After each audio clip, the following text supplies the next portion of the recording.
Enter the somber passages of medieval Europe, where a hushed affront could shatter family lines for ages. In a society where honor demanded retribution, kinfolk transformed into combatants, and vengeance became a solemn obligation passed down like heirlooms. Imagine the clamor of steel resonating through Paris's byways as the Armagnacs and Burgundians transformed a realm into a stage for noble rivalry. In Scotland, clans such as the MacDonalds and Campbells etched grievances into the very terrain. Across the Holy Roman Empire, age-old enmities and private conflicts left urban centers in ruins. These narratives are not of valorous figures, but of individuals trapped within honor's precarious web. Journey with me into the dimly lit chambers of medieval Europe, where a minor slight could ignite centuries of bloodshed.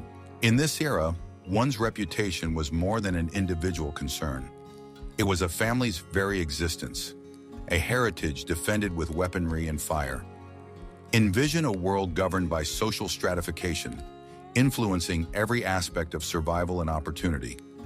An insult wasn't a mere verbal jab. It was a threat to one's entire being, a tremor capable of destabilizing the social structure and disrupting the delicate equilibrium that preserved communities. So significant was reputation that disagreements frequently escalated far beyond the initial offense.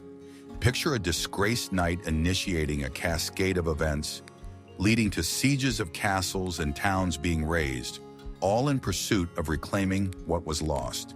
Families were bound by tight bonds of fidelity and honor, forging a network of alliances where even a minor offense ballooned into immense proportions. This period was marked by the residue of wounded pride as individuals navigated a life where an insult carried consequences for everyone around them. In this world, even minor transgressions held monumental repercussions. Consider the turmoil stemming from a poorly executed tribute or an inadequate vow. In a time when written agreements were infrequent, one spoken word held immense value, and an affront was a challenge to that very currency. From broken engagements to missing livestock, seemingly insignificant disputes morphed into vendettas spanning generations. It was more than immediate retaliation. It was an assertion of one's dignity, an effort to record their perspective in history. Within the medieval mindset, words possessed extraordinary power. A bard's biting lyric or a jester's mocking remark could bring about a person's downfall or elevation. Insults were more than simple jokes. They were intricate attacks on honor, eloquent expressions of rivalry. In a society that prized storytelling, bards immortalized these verbal contests, weaving insults into the fabric of cultural history.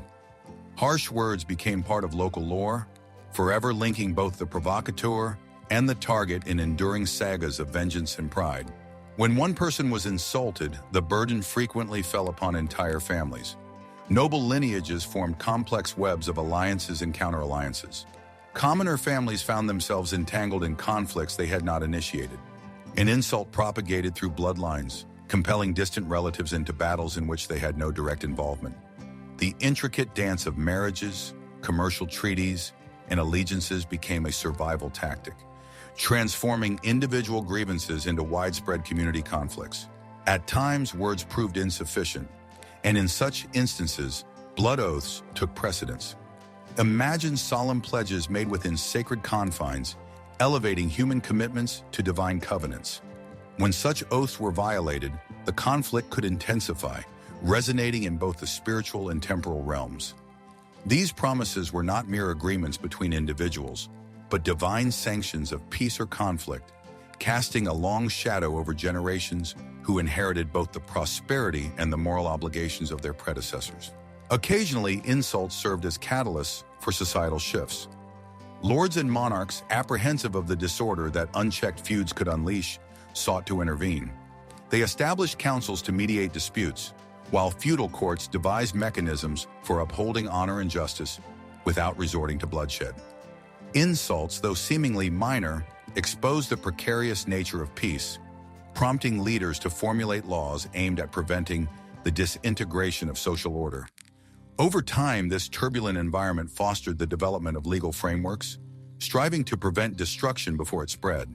The jester occupied a distinct position, delivering insults with a blend of criticism and humor.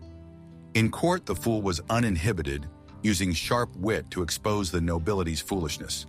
Their taunts were more than mere amusement. They were astute observations cloaked in humor. Courtiers and rulers laughed at their own expense, often recognizing the somber truth concealed within the jest. Unlike serious insults that sparked feuds, these performances alleviated tensions, allowing for introspection without violence. Consider the varying impact of insults across social strata. A peasant's insult carried fewer societal repercussions than that of a noble. The elite engaged in strategic maneuvers, duels, marriages, and political games, while commoners resolved disputes more directly. Yet despite these distinctions, insults resonated universally, reflecting a fundamental human sensitivity that transcended social rank. Insults perpetuated feuds that molded identity in historical narratives. The shadow of an insult enveloped families, indoctrinating children in the art of animosity and preparing them for inherited grievances. As stories were transmitted, the narratives of pride and vengeance evolved into local folklore, shaping perceptions and igniting ancestral pride or scorn. Inherited insults demanded resolution, their consequences resonating through individuals immortalized in chronicles and legends. Throughout it all, a single lesson reverberated.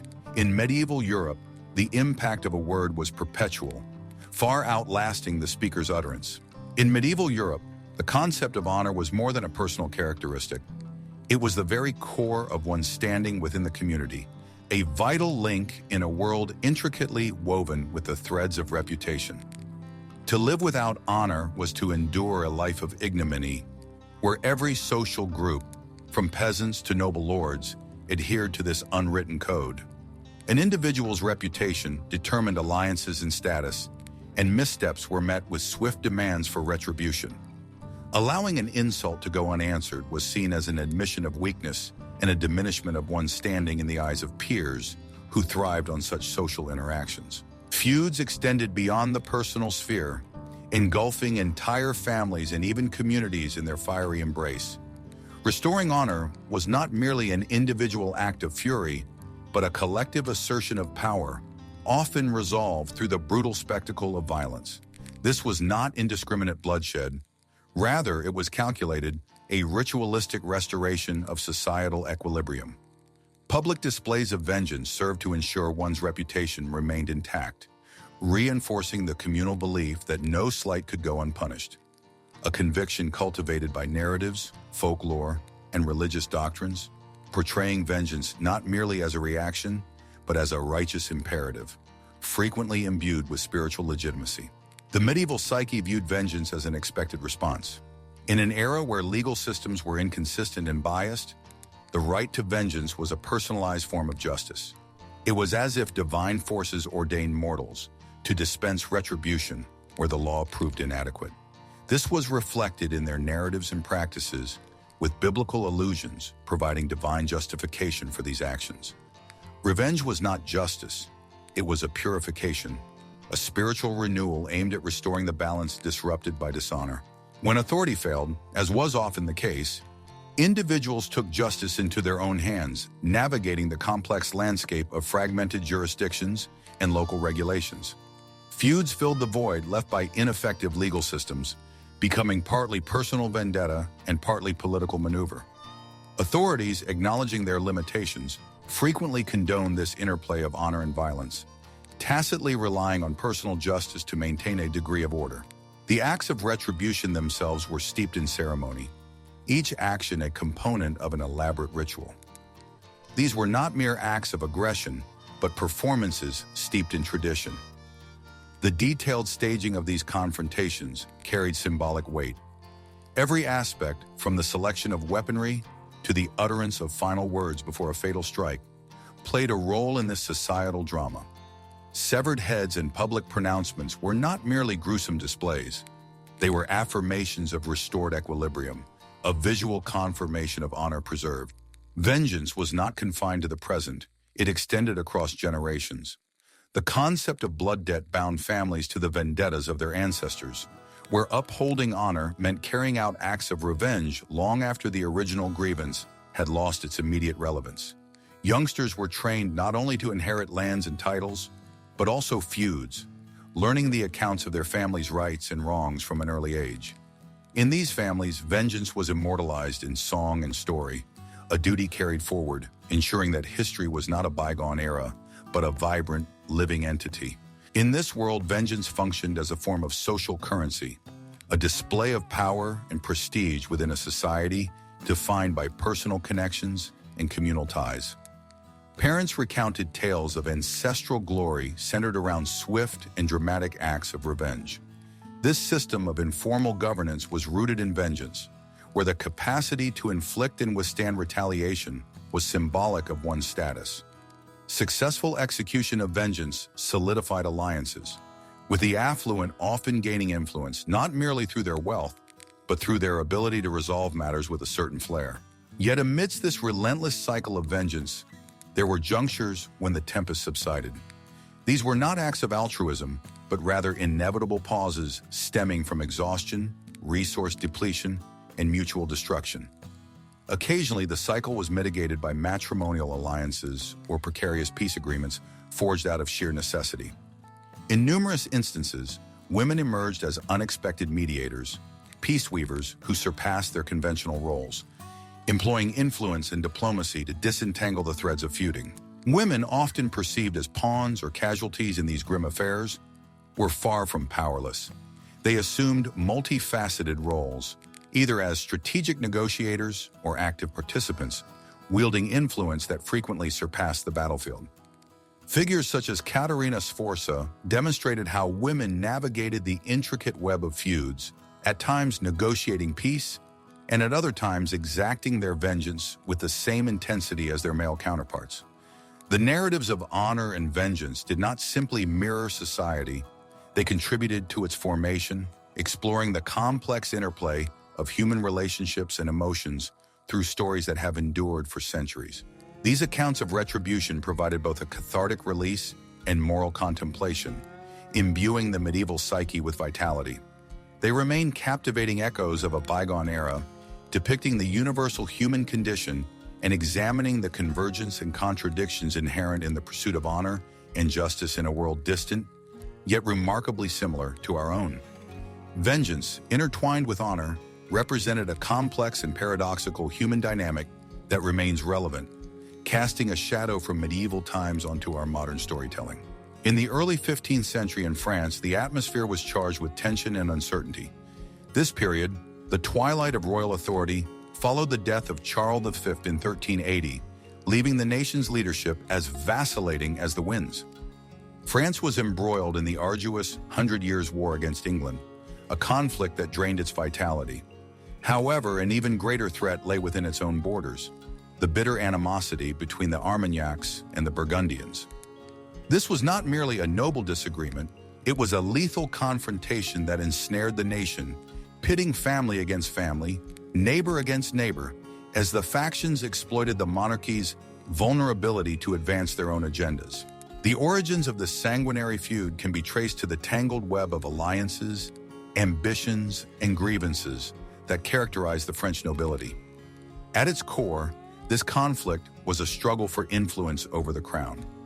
As each faction sought to sway the balance of royal favor in their direction, what began as political maneuvering rapidly escalated into widespread violence, testing loyalties and shifting allegiances with alarming speed. France found itself divided not by an external threat, but by virulent internal hostility. The rivalry was not simply a clash of political ideologies, it was deeply personal, fueled by ambitions and affronts that flowed through noble veins like poison. Bernard VII, Count of Armagnac, led his faction with unwavering loyalty to the crown, seeking to curtail the influence of the Dukes of Burgundy. On the opposing side, the Burgundians, initially under Philip the Bold, and subsequently his son John the Fearless, leveraged their wealth and power to dominate the court and regions of France. The conflict extended its reach into cities, territories, and regional allegiances, further complicating the already intricate tapestry of French politics. This conflict was immense, a crisis of national proportions that permeated every level of society. November 23, 1407, marked a pivotal moment. The assassination of Louis, brother of King Charles III, and a staunch Armagnac supporter. John the Fearless, who orchestrated the murder, justified it not only as a strategic move to weaken Armagnac influence, but also as a righteous blow against tyranny threatening France. This audacious act shocked the kingdom, transforming Paris into a crucible of conflict. The Armagnacs erupted, consumed by a thirst for vengeance, igniting a cycle of violence that would devastate the land. Assassination acquired a perilous legitimacy, turning political discourse into a dangerous game of life and death. Paris, with its bustling thoroughfares and iconic centers, became a battleground. Armagnac and Burgundian forces vied for control, fueling tensions that crackled in the air like sparks from a blacksmith's forge. Riots tore at the city's fabric as citizens were swept into the maelstrom, compelled into allegiance by the competing forces. The University of Paris, once a stronghold of enlightenment, now echoed with partisan fervor, propaganda mirroring the chaos outside. Amidst this uproar, the city was a shadow of its former self, a symbol of the decay that plagued the nation's soul. As if events could not become more dire, 1413 saw the eruption of the Capetian Revolt. Supported by the Burgundians, this bloody uprising introduced a visceral brutality seared into the memories of Parisians like a living nightmare. Radical butchers and commoners led by Simon Caboche unleashed their fury on Armagnac supporters, exposing deep social divisions and long-standing grievances simmering beneath the surface of the conflict. The attack was not random. It was targeted and calculated, focusing on Armagnac individuals and properties, transforming political vendetta into a gruesome spectacle. The landscape of conflict became further complicated by unexpected alliances and betrayals. England, perceiving an advantage in the Feuds division, skillfully aligned itself with whichever faction offered more favorable treaty terms. This interference merely exacerbated the situation, adding an international dimension to an already intricate rivalry. Within France, loyalties shifted unpredictably. Marriages, treaties, and survival tactics turned former allies into enemies overnight, and even within families, kin found themselves pitted against one another. Trust was a commodity scarcer than gold, dissolving in hushed consultations and veiled threats. Eventually, these intense rivalries threatened to engulf France in a full-scale civil war, although it was never formally recognized as such. Battles scarred cities and towns, with castles under siege and trade routes disrupted. Mercenaries, with their brutal efficiency, became commonplace, intertwining noble struggles with mercenary pragmatism. The impact was widespread, with civilians serving as both hosts and victims caught in the crossfire of noble vendettas. A semblance of resolution arrived in 1435 with the Treaty of Arras. This diplomatic agreement temporarily mended the rift by reintegrating the Burgundians into a unified front against England.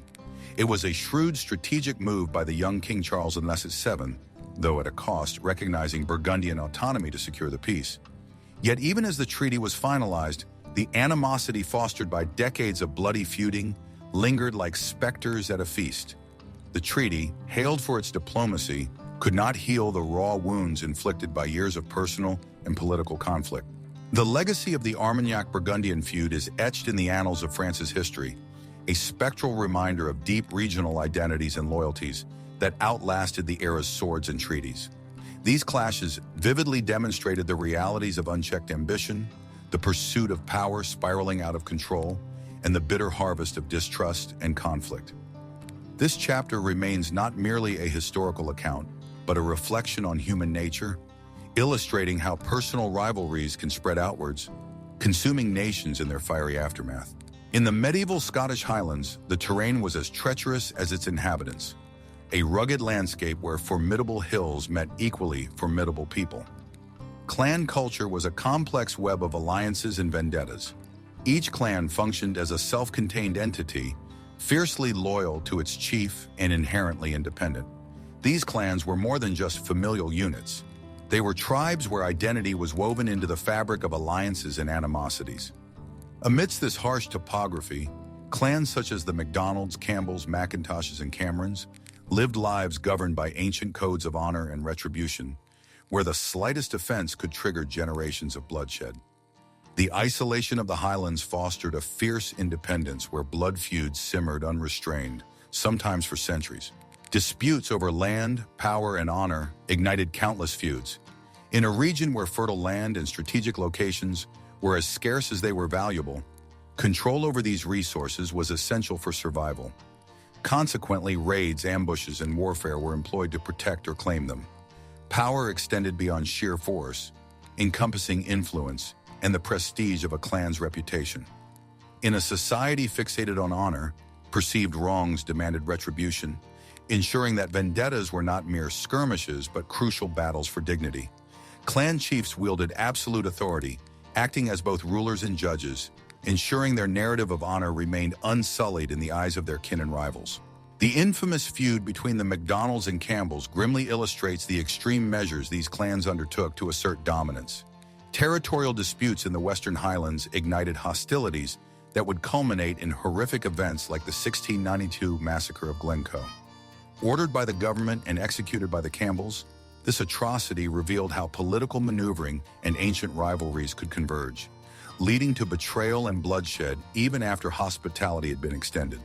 The massacre left a profound scar on Scottish history, demonstrating how such feuds, fueled by pride and power, could engulf entire generations. Raiding formed the backbone of the Highland economy and social structure. Under the cover of darkness, or in the clear light of day, these raids, particularly cattle raids, served as both economic lifelines and assertions of dominance. Known as reaving, the act was governed by its own rules and accepted as an integral part of Highland existence.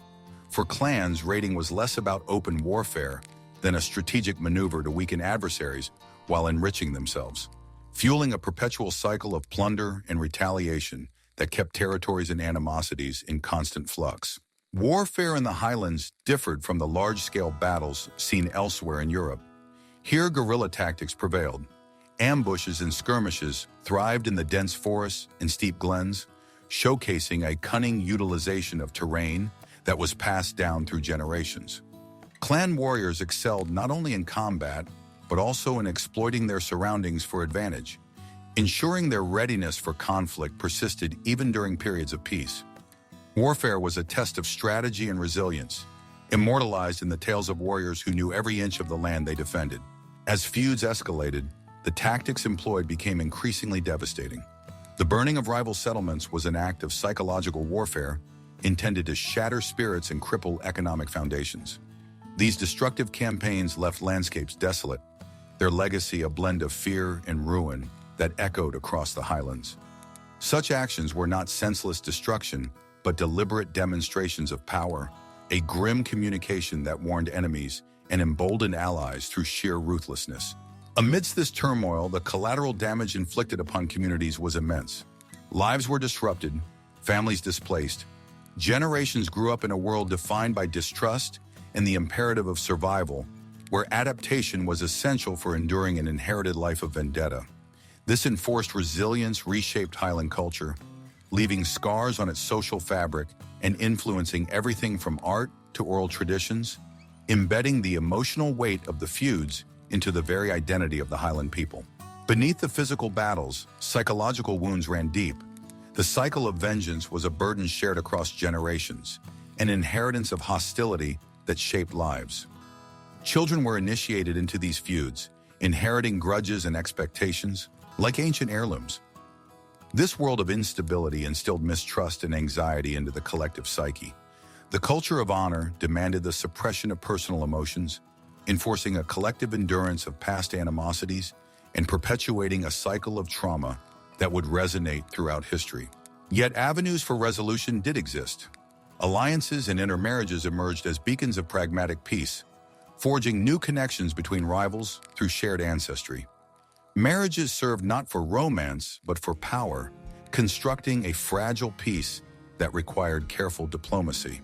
These alliances frequently altered the feudal landscape, shifting the focus from enmity to shared heritage. Even as underlying tensions lingered, the legacy of these clan wars remains deeply ingrained in Scottish heritage, transformed over centuries into legend and folklore. The tales of valor and betrayal persist, romanticized yet serving as stark reminders of the consequences of unwavering honor. These stories, immortalized in art and oral tradition, ensure the clan wars remain embedded in the cultural consciousness, a testament to the dual nature of history's lessons. Both a source of inspiration and a cautionary tale echoed through Scotland's hills and glens.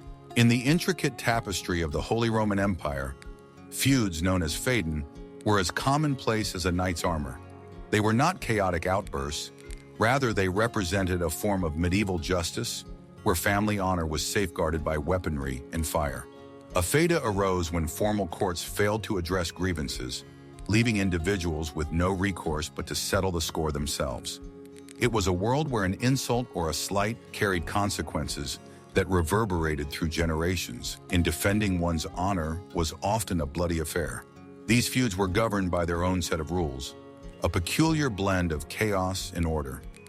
A feuds could be formally declared through public announcements, often read aloud or delivered by heralds on horseback, accompanied by writs and witnesses. It was a society that valued honor above all else, and maintaining it required navigating a fine line between valor and vengeance. This duality meant that issuing a challenge in writing carried nearly the same weight as wielding a sword. Such rituals elevated personal retribution to not merely a right, but at times a necessity. Revenge fueled these feuds, driven by the conviction that justice was not only a personal matter, but also essential for maintaining social order.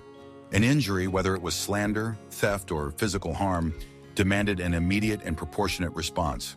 Such was the code of Feuds, or Faustrecht. Yet within this seemingly brutal dance, there existed a surprising moral framework.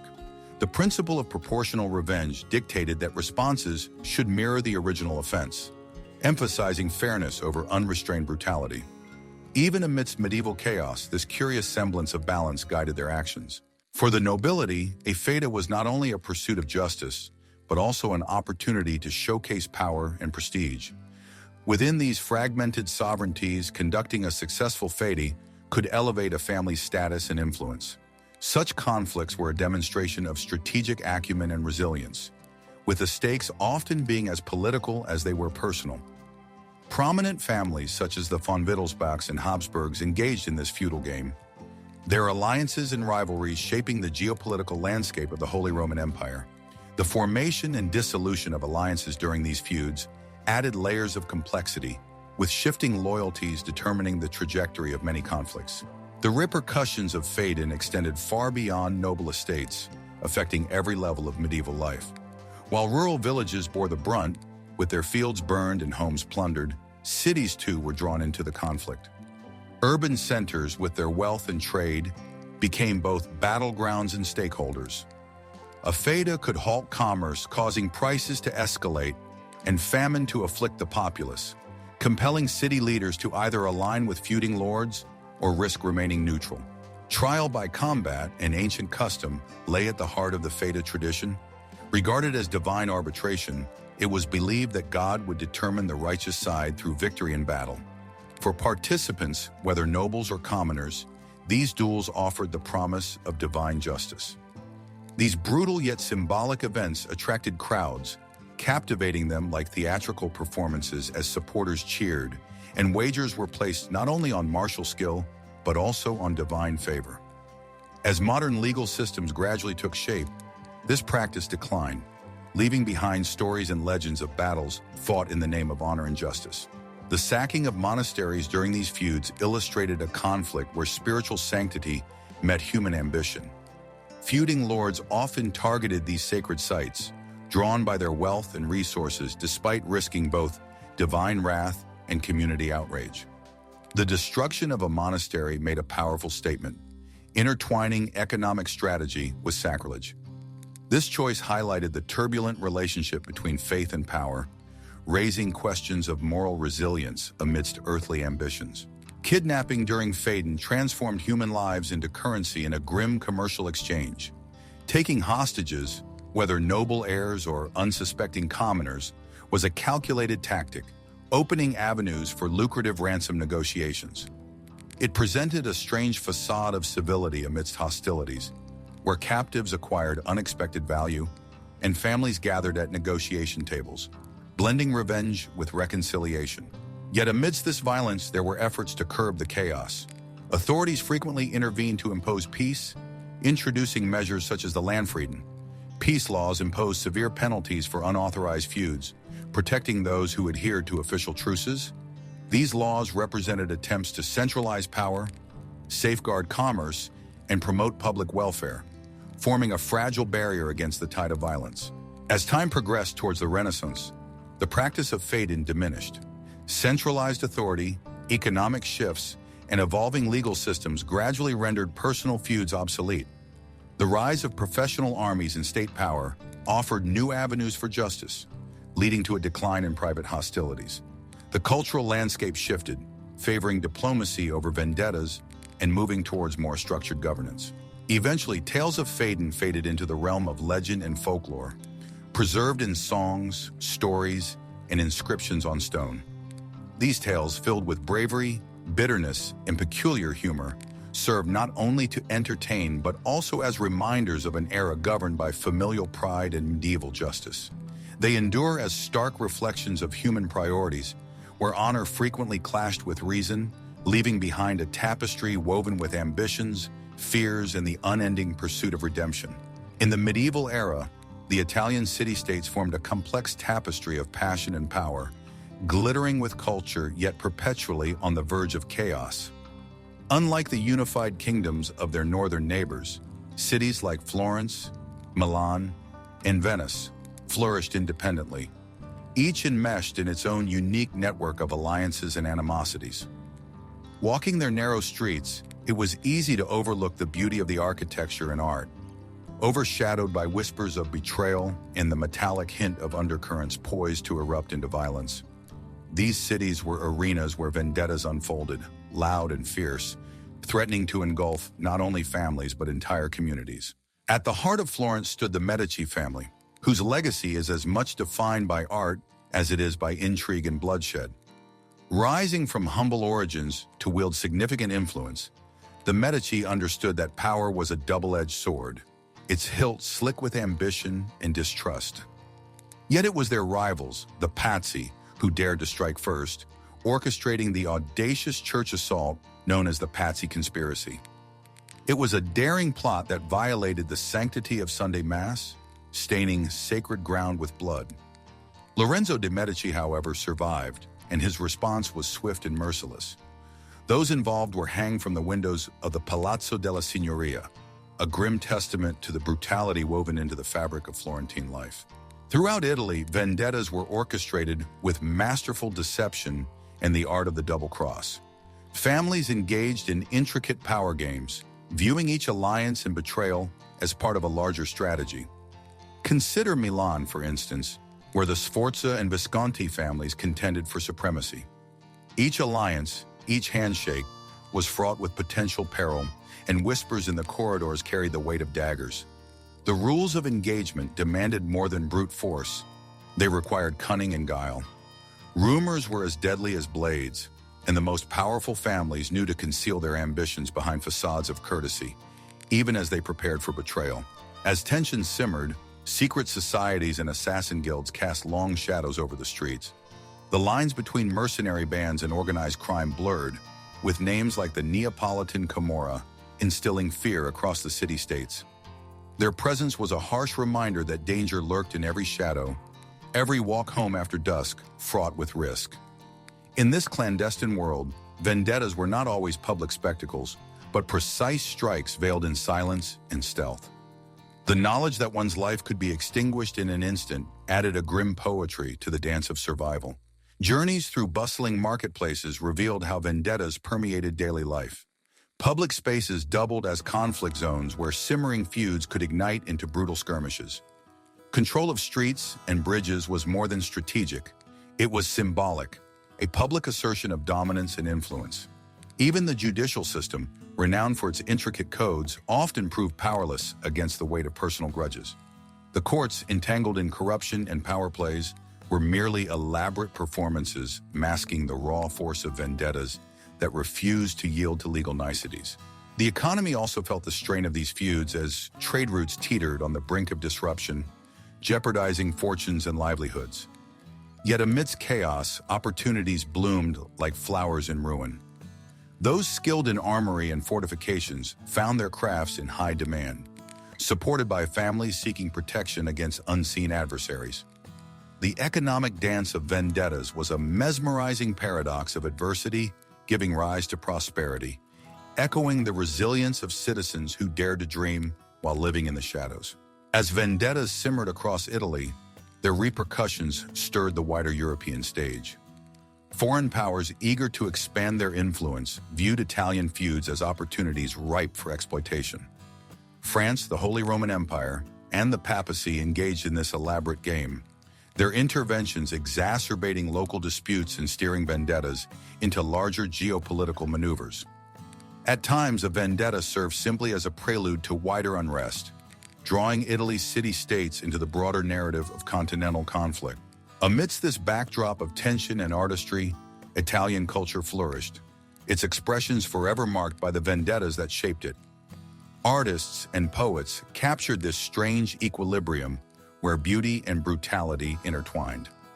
Dante's Divine Comedy remains an emblem of this duality, its allegories peering into the soul of Florence, dissecting moral dilemmas born from vendetta.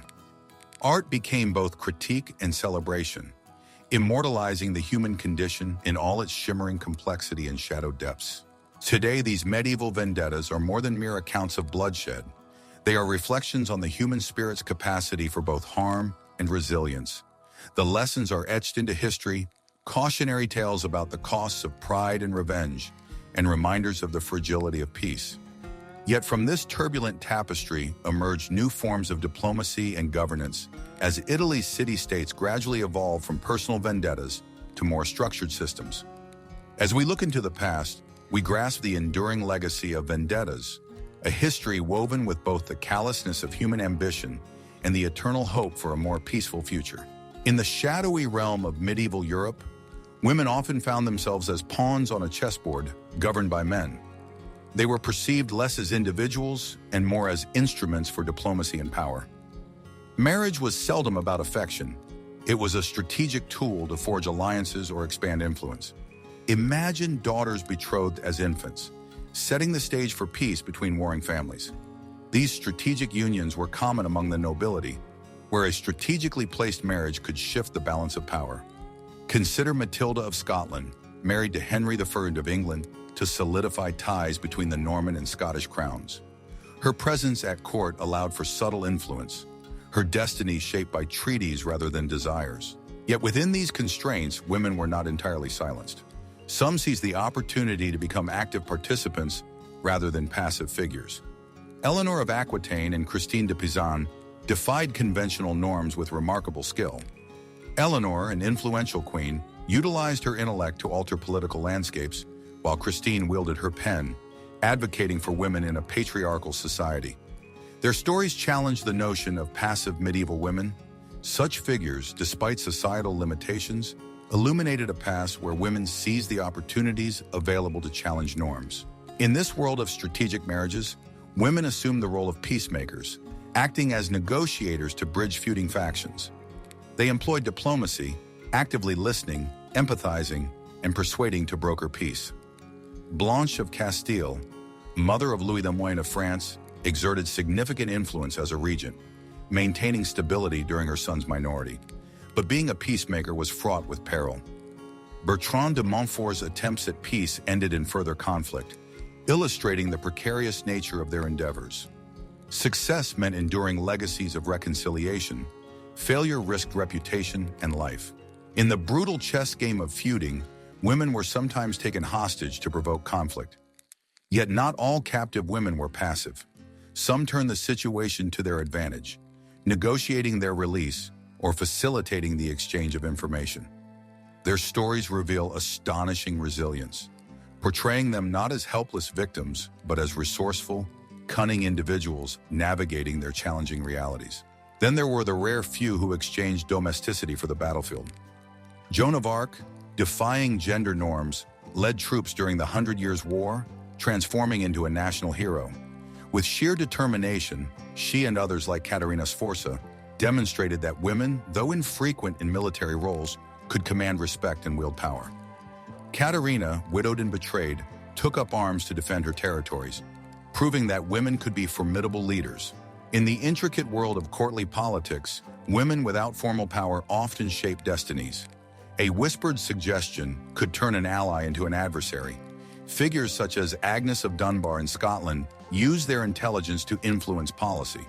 These women, observing and acting, exercised influence from the shadows, subtly shaping the dynamics of power plays. Education, though varying, equipped noble women with the tools for these endeavors.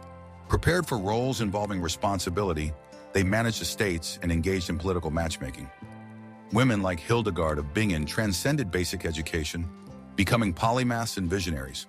Her scholarly pursuits in mysticism and medicine broke gender constraints, earning her respect. Such women demonstrated that when noble women had access to education, they could influence matters beyond the confines of the household, leaving lasting legacies. Within ecclesiastical structures, women found unique avenues for influence. Women like abbesses wielded bureaucratic control comparable to secular rulers, managing vast tracts of monastic lands. Their roles within the church provided a form of liberation, allowing them to focus on scholarship and spiritual guidance. Religious figures such as Heloise utilized their vocations to articulate theological interpretations, becoming guardians of cultural continuity. These roles, often overlooked in historical narratives, highlight women's nuanced influence within the church.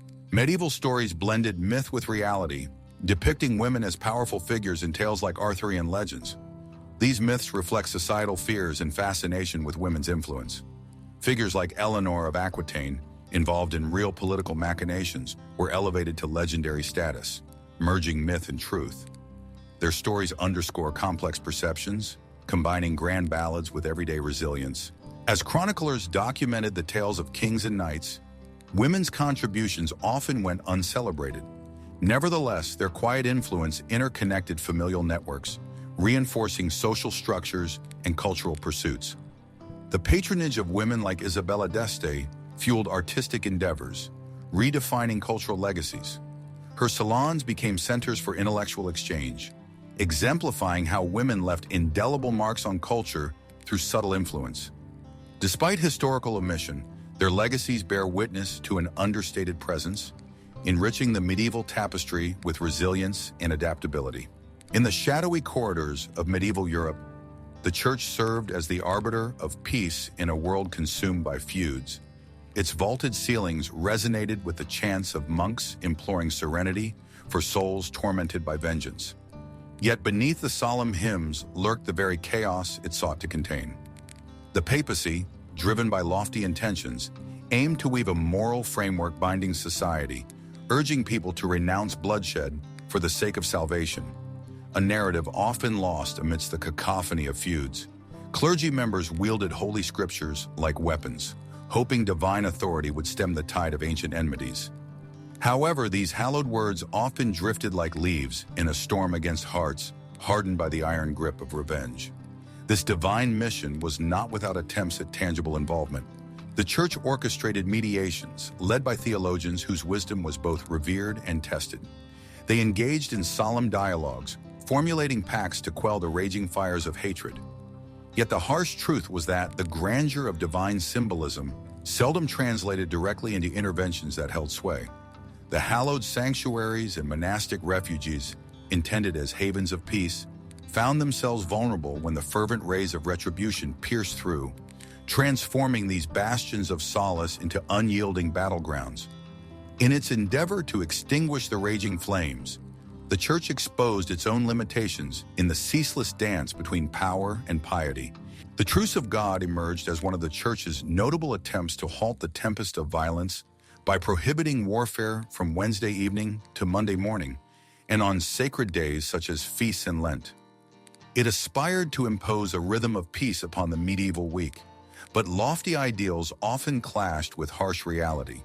For those embroiled in feuds, these truces were merely intermissions, a time to regroup and refine strategies, evoking a bitter irony as sacred decrees became another tool in the belligerent's arsenal.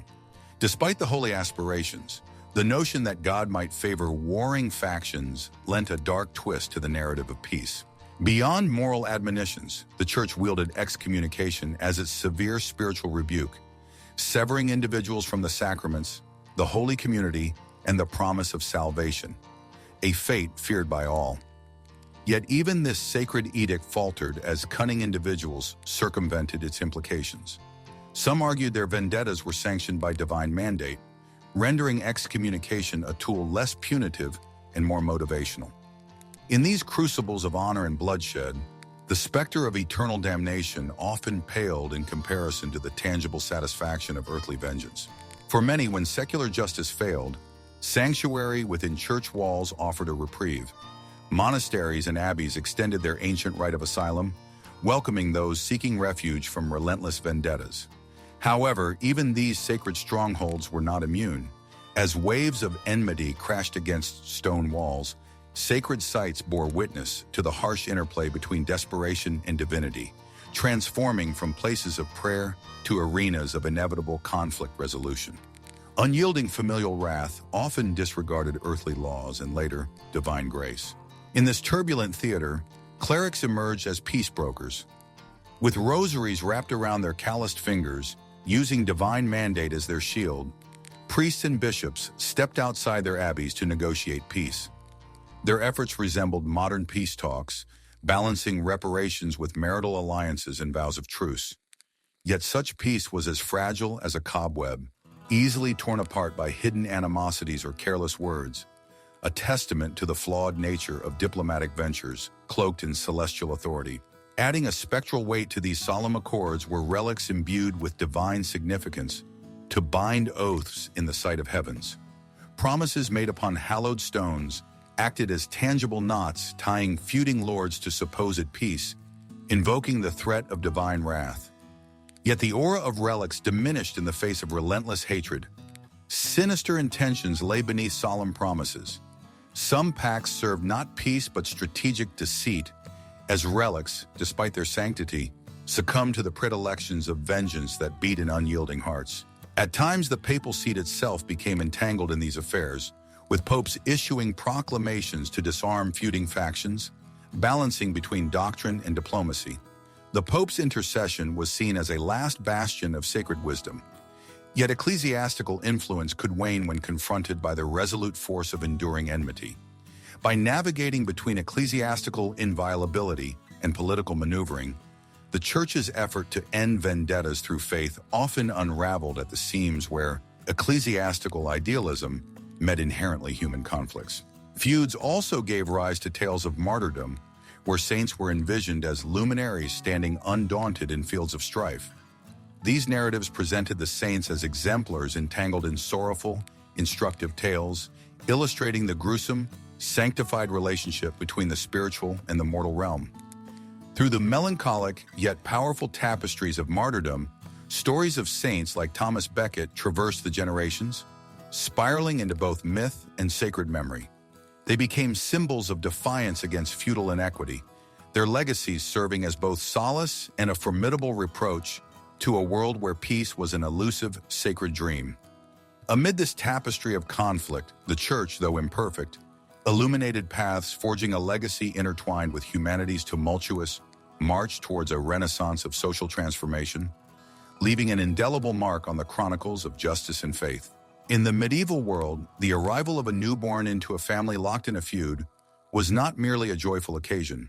It was a rite of passage into a lineage steeped in vengeance. These children entered households where the air was thick with animosity, a constant, almost palpable presence that permeated their homes through tales of ancestral glories and grievances shared around hearths. Feuds often began over matters that might seem trivial today. Perhaps a careless insult, a contested inheritance, or the unjust death of a kinsman.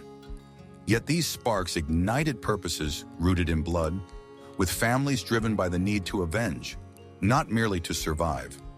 As these children grew, stories of bloodshed became their bedtime narratives, while the faces of their enemies were etched into their young minds, vividly surpassing any legend.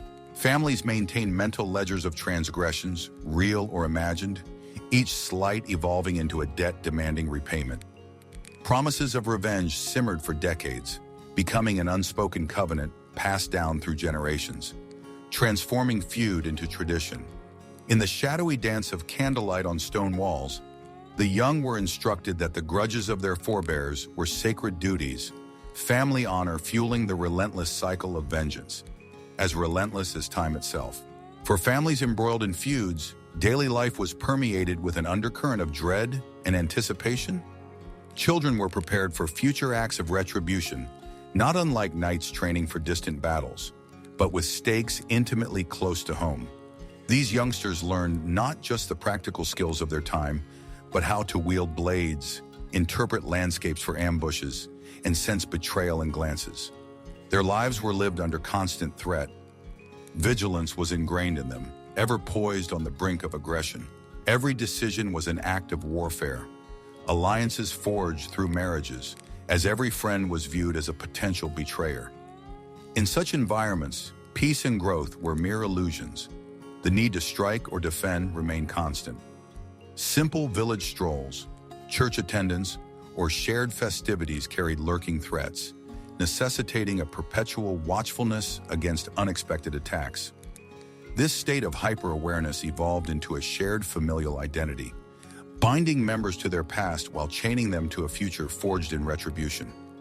Raised in shadow, their childhood innocence gave way to hardened resilience, transforming them into emotional soldiers before their bodies matured for combat. The psychological toll was profound, shaping their worldviews, personalities, and mental health. Imagine growing up with stories painting the outside world with shadows and whispered dangers. This relentless drumbeat of vendetta warped innocence into resilience and instilled in them the arts of patience and survival. Yet trust crumbled, fragmenting communities and making reconciliation a daunting concept. Young individuals often lacked exposure to peaceful resolutions, understanding only conflict as a means to address grievances. Storytelling became a double-edged sword in perpetuating feuds, integral to medieval society, but ensuring past grievances lived on. Firesides and meeting halls became stages for recounting tales of grievance and retaliation, bestowing upon them a legendary quality where truth blurred with heroism. Tales depicted enemies as villains, ancestors as heroes, and past plots as epic, ensuring that bloodlines were not merely family trees, but chains binding individuals to actions long past. Each retelling was more than just a memory. It cemented their reality, an unrelenting reminder not to forget, lest dishonor prevail. Rituals and rites of passage further intertwined with vengeance, as ceremonial inductions of youth into vendetta, ways tainted coming of age. Where joy should have flourished, solemn duty loomed. Festivals and family gatherings bore such symbolism. A child receiving a blade from a fallen ancestor, or swearing an oath over shared blood, sealing them to the legacy of their kin. These rituals served as public affirmations of ongoing fealty to their cause, weaving conflict into every life milestone. As individuals donned armor or celebrated bloody victories, they became living symbols of continuity and commitment, ready to carry past grievances into the uncertain future.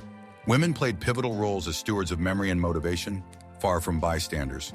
They were central to feud perpetuation. As keepers of oral histories, they ensured past events and emotions were not just preserved, but passed down with the intensity to incite action. Mothers imparted lessons of cunning and resilience alongside domestic skills, teaching that vengeance required patience and precision. Women wielded subtle power in mediating or provoking through marriages and whispered goads, enforcing that no slight went forgotten. The economic strain of feuds compounded a cycle of poverty and depletion. Resources were consumed, with land transforming from sustenance to battlefield. Noble houses saw diminished treasuries and neglected estates while peasants descended into poverty, their livelihoods bound by warring as survival. Economics wove conflicts into landscapes as rigidly as stones in castle walls. Yet feuds inadvertently sparked social and political shifts. Power vacuums allowed for new leaders and alliances, with governance and justice flaws spurring reform, albeit slowly. Monarchs imposed truces to focus on external threats. But these interventions typically caused tension, never addressing feud roots. Natural disasters sometimes forced cooperation. Yet old animosities rekindled quickly as the medieval period waned. Generational feuds faded with the rise of centralized authority and structured systems promoting public justice over private vengeance. This transformation was neither quick nor absolute, but it nudged societies toward peace, shifting vendettas from duty to legend. Tales became folklore, somber reminders of an era when blood paid the price of honor, marking the end not just of violence, but the beginning of reflective understanding of human emotion and societal evolution. In medieval taverns, beneath the faint glow of candlelight and amidst the mingling scents of smoke and ale, tales of blood feuds found fertile ground. These stories, infused with drama and intrigue, echoed through the rafters, evolving with each retelling. They were not merely accounts of past grievances. They transformed into vibrant tapestries of history, reminders of the ever-present stakes in disputes over pride and vengeance. As these tales were passed down through generations, their details blurred into a mixture of heroic and villainous deeds, depending on the teller's allegiances. In their telling and retelling, feuds became more than history. They became a part of local lore, igniting imaginations and keeping animosities alive long after the initial reasons for conflict had faded. Beyond local narratives, traveling minstrels disseminated these stories across distant towns, embellishing them with added layers of fantasy and moral lessons. The narratives transcended mere local skirmishes, becoming complex webs of adventure and caution, saturated with ideas of honor and family pride that persisted in the social consciousness. Yet, as these stories adapted to new audiences, they evolved in tandem with regional values, drawing listeners into their allure while cautioning them about the dire consequences that unchecked pride and vengeance could bring. With the advent of written chronicles, such tales found a new life on parchment, transitioning from spoken word to ink and scroll. Monks in secluded monasteries and secular scribes compiled these accounts as records of local history, cautionary tales, or both. They were more than transcriptions. They reflected the chronicler's interpretations, offering insights into family sagas and socio-political landscapes. In their written forms, these stories gained permanence and credibility, their narratives etched into history as cultural artifacts. Here, motivations were explored, morals appended to tales of war and rivalry. With the dissemination of these chronicles beyond their origins, they influenced not only local law, but also the broader literary and political currents of medieval Europe.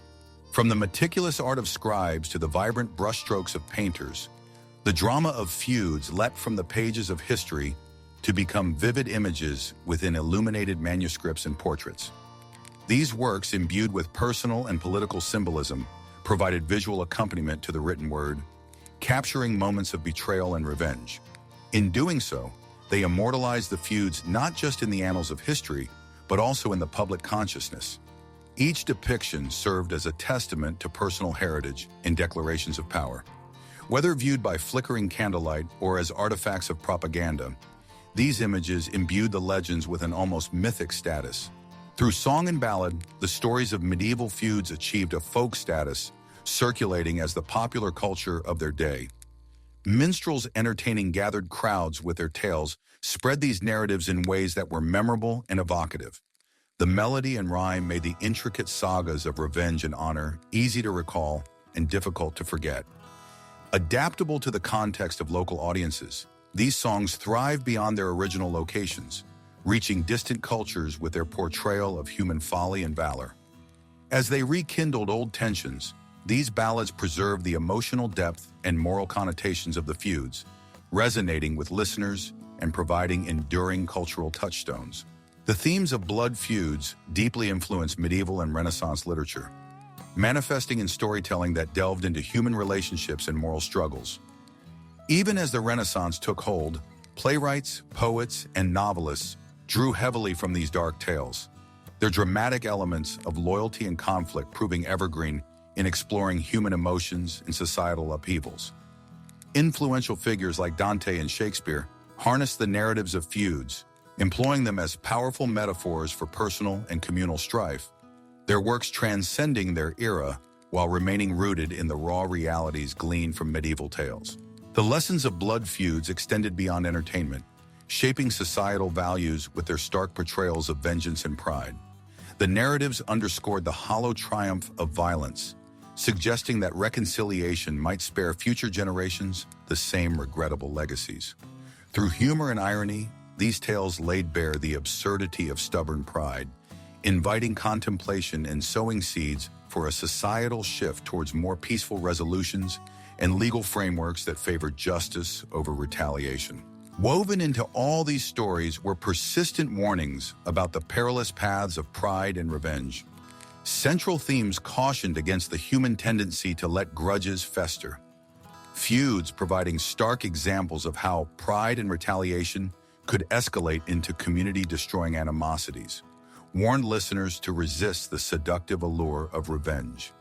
They encourage reflection on reconciliation, urging future generations to learn from history's darkest chapters.